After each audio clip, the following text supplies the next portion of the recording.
Bismillahirrahmanirrahim. Start with the great name of Allah, who is most kind and most merciful. And today we are going to study new chapter of general science, which is called environmental science. And I am Mohammad Majid Sheikh, continuing the lecture series of general science and ability. So first of all, we will discuss what is the environmental science. Basically, the environmental science is a study of complex and interconnected issues of population, resources and pollution. ठीक है, तीन चीजें इसमें important हैं. It is basically the complex and interconnected issues of population, resources and pollution. ठीक है, population को क्या चाहिए होते हैं, रिसोर्सेज चाहिए होते हैं. जब हम रिसोर्सेज यूटिलाइज करते हैं तो फिर उससे क्या होता है, पोल्यूशन होती है.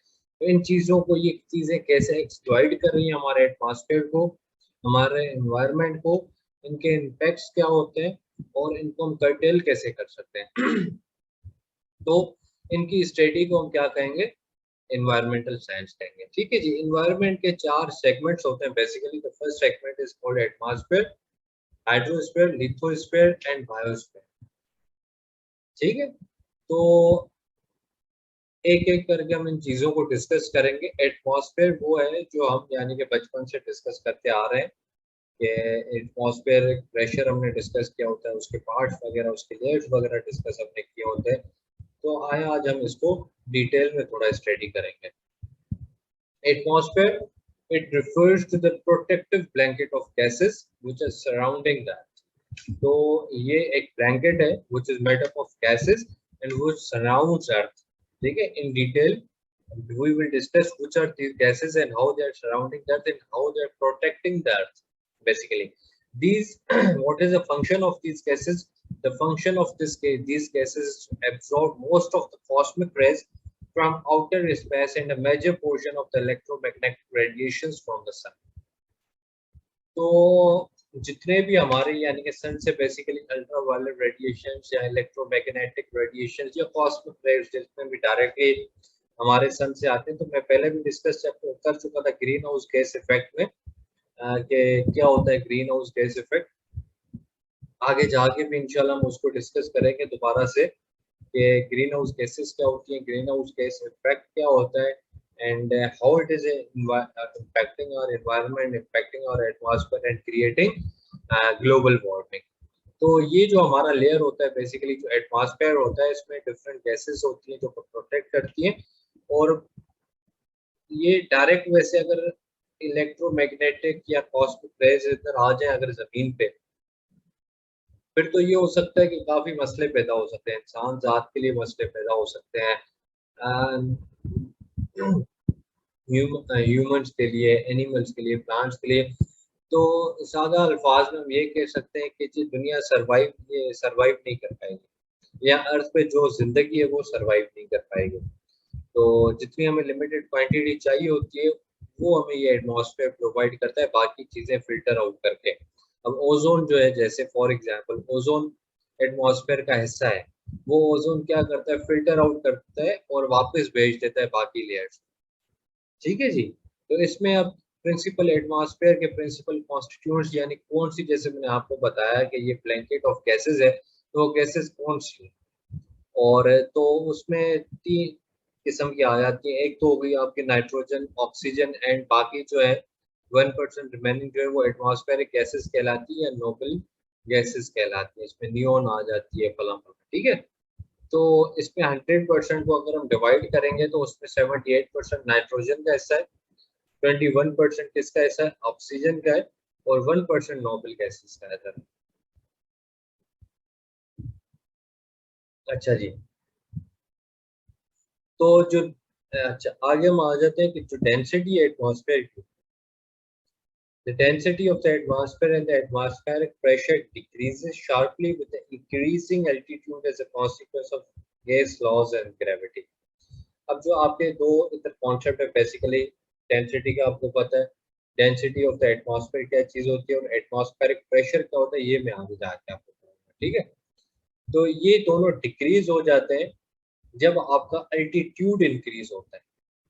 और उसके जो हमारे लॉज हैं वो ये कह रहे हैं, हमारे लॉज है ग्रेविटी और गैस लॉ और ग्रेविटी का लॉ ये बता रहा है कि जैसे जैसे आपका अल्टीट्यूड इंक्रीज होगा तो आपका atmospheric pressure and atmospheric density वो कम होती जाएगी।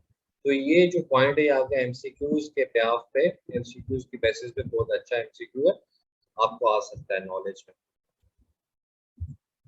अच्छा जी, जो आपका एटमॉस्फेयर का 99% ऑफ द एटमॉस्फेयर है, जो उसका मास है, टोटल वेट है, वो approximately 30 kilometre of the surface में, एटमॉस्फेयर में पाया जाता है।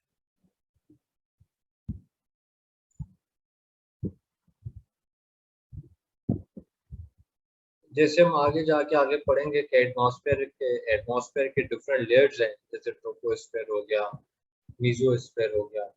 तो इस तरह के जो हैं, तो हम अभी फिलहाल आप ये समझ लें कि जी जो 99% जो है मास है एटमॉस्फेयर का, वैसे तो एटमॉस्फेयर बहुत बड़ा है, यानी कि आप 30 देन 15 देन 80 बहुत लेंथ है, मगर 99% जो उसका वेट है वो 30 किलोमीटर ऑफ अर्थ सरफेस में पाया जाता है। यानी अर्थ सरफेस से लेके आप ऊपर 30 किलोमीटर तक जाओ तो 99% जो उसका वेट है, या ये समझ लें कि 99% एटमॉस्फेयर भी आपको उधर पाया जाता है। ठीक है, एटमॉस्फेयर ना गिरे, उसका वेट जो है ओवरऑल वो अब उसको उधर पाया जाता है। तो आ जाते हैं हम लेयर्स ऑफ एटमॉस्फेयर में। बेसिकली यहाँ पे 5 लेयर्स है इसकी। सबसे पहली क्या होती है, हमारी जो लोएस्ट लेयर है वो होती है ट्रोपोस्फेयर। देन सेकंड नंबर पे आ जाती है हमारी स्ट्रेटोस्फेयर। देन थर्ड पे आ जाती है मीजोस्फेयर। देन फोर्थ पे आ जाती है थर्मोस्फेयर। देन फिफ्थ पे आ जाती है एक्सोस्फेयर। तो फर्स्ट पे थोड़ा डिस्कस करते हैं कि इसकी प्रॉपर्टीज क्या है। तो पहली प्रॉपर्टी तो ये है कि बिल्कुल लोएस्ट है, यानी कि अर्थ से डायरेक्ट जो है वो ट्रोपोस्फेयर स्टार्ट होगा। ठीक है, तो it is the lowest layer of the atmosphere. और temperature decreases upward at a rate of 6.5 degrees पर 1000 मीटर। जैसे ही आप ऊपर जाओगे 1000 मीटर, तो 6.5 डिग्री से क्या होता है, टेम्परेचर डिक्रीज होना शुरू हो जाता है। ठीक है, और दिस इज द लेयर, ये वो लेयर है जहाँ पे मोस्टली क्लाउड्स अकर होते हैं। मोस्ट ऑफ द क्लाउड जो है वो इसी लेयर में अकर होते हैं, और जो आपके पैराशूट्स और कमर्शियल प्लेन्स वगैरह है वो भी इसी लेयर में उड़ते हैं आपके। और जो एटमॉस्फेयर की 75% एयर है वो इसी लेयर में, यानी कि ट्रोपोस्फेयर में पाई जाती है। The total average height of the troposphere is 13 kilometre.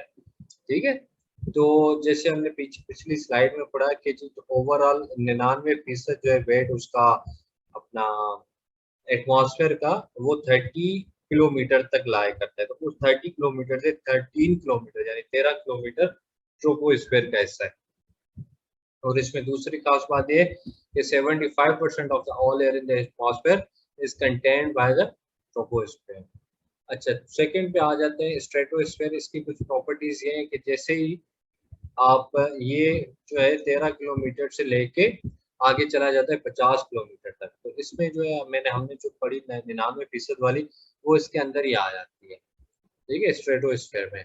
और हमारा जो ओजोन लेयर है वो भी इसी के अंदर आ जाता है, या ओजोन है हमारा वो भी इसी में स्ट्रेटोस्फेयर के हिस्से में आ जाता है। और टेम्परेचर स्लाइटली इंक्रीज होना शुरू होता है with altitude in the lower. अब इसको हमने डिवाइड किया हुआ स्ट्रेटोस्फेयर को फिर आगे जाके लोअर और अपर में। ठीक है, तो लोअर स्ट्रेटोस्फेयर में जब आप होते हो, यानी कि ये अज्यूम करने के 14 से फॉर एग्जांपल ऑनवर्ड जा रहे हैं हम, तो स्लाइडली आपका टेम्परेचर इंक्रीज यानी गर्म होना शुरू हो जाता है। टेम्परेचर जब इंक्रीज होता है तो माहौल क्या होता है, गर्म होता है। ठीक है, तो हल्का सा बढ़ता है अल्टीट्यूड के इंक्रीज होने में, किसमें, लोअर स्ट्रेटोस्फेयर में।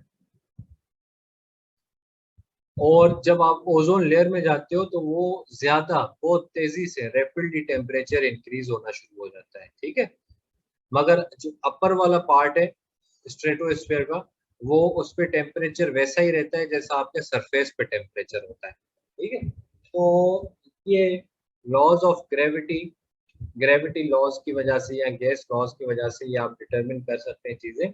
और साइंटिस्ट ने हमें ये डिटरमिन करके दी हुई हैं चीजें।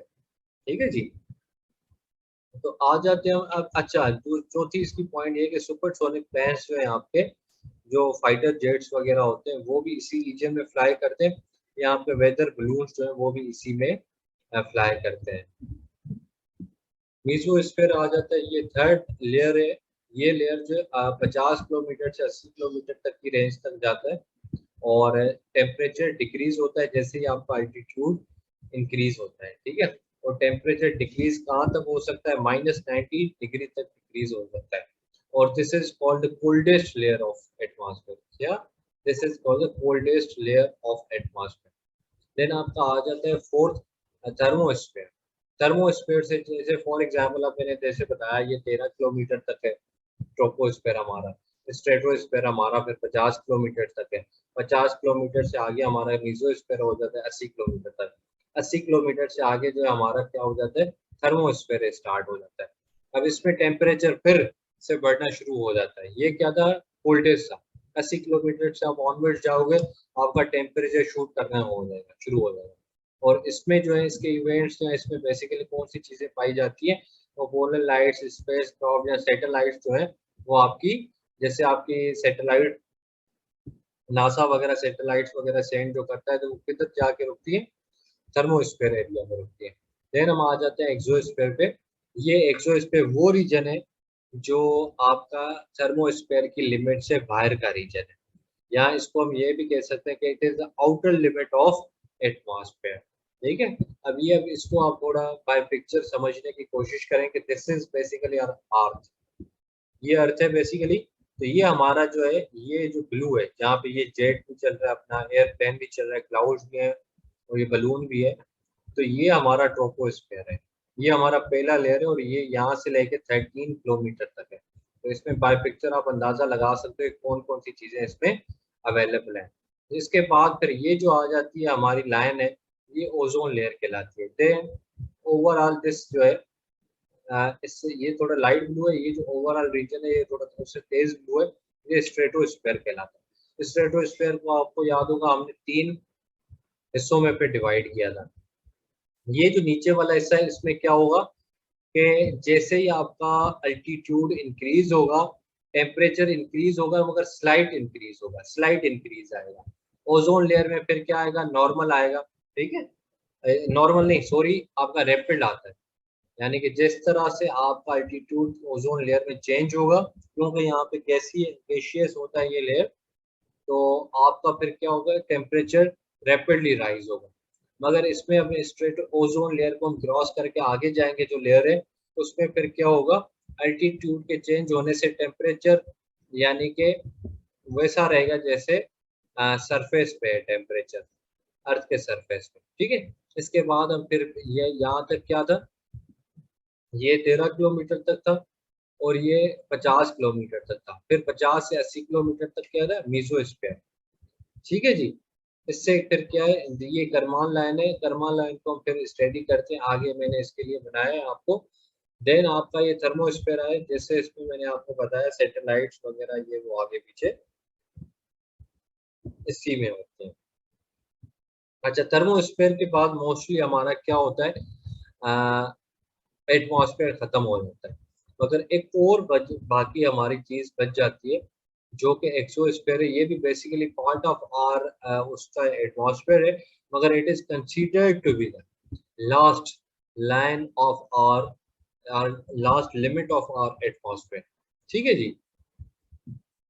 आ जाते हैं जो ये कर्मा लाइन मैंने आपको बताई, इसको हम थोड़ा डिस्कस करते हैं कि what is the Karman line and it is altitude where space begins. ये मैंने आपको जैसे बताया ना, यहाँ पे आपकी ये है ओवरऑल एटमॉस्फेयर, ठीक है। मगर ये टेरिटरी आप कंसीडर कर लें कि ये जमीन की अर्थ की टेरिटरी, इसके बाद फिर क्या स्पेस शुरू हो जाता है। अब ये कुछ साइंटिस्ट किस तरह कहते हैं, कुछ साइंटिस्ट किस तरह कहते हैं, मगर यूएन ने इसको तस्लीम किया है कि it is altitude where space begins. या आप इसको ये कह सकते हैं कि it is a boundary between earth atmosphere and outer space, outer space. अच्छा, कर्मा लाइन को इस तरह से डिफाइन किया जाता है कि it is Karman line as space beginning 100 kilometre या 62 miles above earth mean sea level. Earth mean sea level यानी कि यहाँ पे सरफेस लेवल के हम नहीं कर रहे, जो उसका सी लेवल है उधर से हम काउंट करेंगे इसको। उधर से जो 100 किलोमीटर तक आएगा वो क्या अर्थ का एटमॉस्फेयर, वो वहां पे जो लाइन आएगी 100 किलोमीटर के बाद वो थर्मल लाइन होती है और उसको हम क्या कहते हैं, वहां से स्पेस बिगिन हो जाती है, शुरू हो जाती है, ठीक है। तो जैसे मैंने आपको बताया कि काफी एक्सपर्ट्स इस चीज को डिक्लाइन भी कर रहे हैं, डिसएग्री भी कर रहे हैं कि जी कहाँ पे एटमॉस्फेयर एंड होता है या कहाँ पे स्पेस शुरू हो जाता है। मगर मोस्टली हमारी जो रेगुलेटरी एजेंसीज हैं जैसे यूनाइटेड नेशंस है, वो इस लाइन को एक्सेप्ट करी और इस डेफिनेशन को एक्सेप्ट कर रही है, ठीक है। अच्छा, ये जरूरी क्यों होता है? ये जरूरी इसलिए होता है लीगल और रेगुलेटरी पर्पस के लिए, क्योंकि आजकल विद एवॉल्विंग टेक्नोलॉजी हमारे पास ऐसे ऐसे एयरक्राफ्ट आ रहे हैं, स्पेस क्राफ्ट आ रहे हैं, तो सेफ्टी के लिए हमने ज्यूरिस्डिक्शंस बनाई हुई हैं कि जी इस ज्यूरिस्डिक्शन में जाके आपकी स्पेस ने लैंड करना है या इसमें करना है। तो ये for the sake of legal and regulatory purpose हमें पता होना चाहिए। तो हमें एक national, sorry, international air space जो है डिटरमिन करना